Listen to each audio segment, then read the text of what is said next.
point of interest. Now, a couple of things about this point of interest I want traders to understand, right? I call this a two-phase manipulation model. So the reason I call it a two-phase manipulation model is because price manipulates both sides of the Asian range. It is a two-phase manipulation model. So what we can see over here is first we see the previous day high being swept, and we also have the Asian range high being swept. So this is what we call buy-side manipulation, right? We have taken out liquidity to the upside. Now, we've taken out buy-side liquidity early in the London session. I believe this was 8 a.m. UK time, so 3 a.m. EST.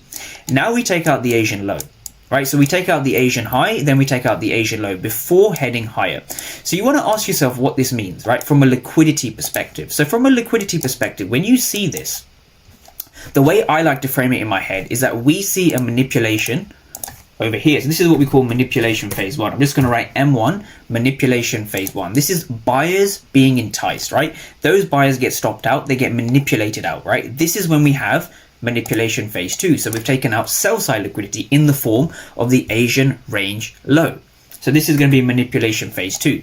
So once we have manipulation phase 1 and manipulation phase 2, we are simply waiting for price to come into this fair value gap. So this is where step number 2 comes in, right? We're looking for what? So the what is often the most simplest thing we're looking for. We are looking for price to give us a POI and to enter this POI, to enter this key level after we've seen our manipulation models, right? It's that simple.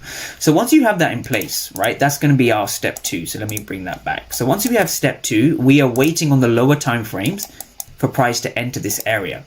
So now we see price entering this area, right? We see price heading higher, right? So when we come into this area, we see price beginning to break above this level, right? So break and retest, right? Break and retest is as simple as it looks, right? So a break and retest is basically this. We want to see price break,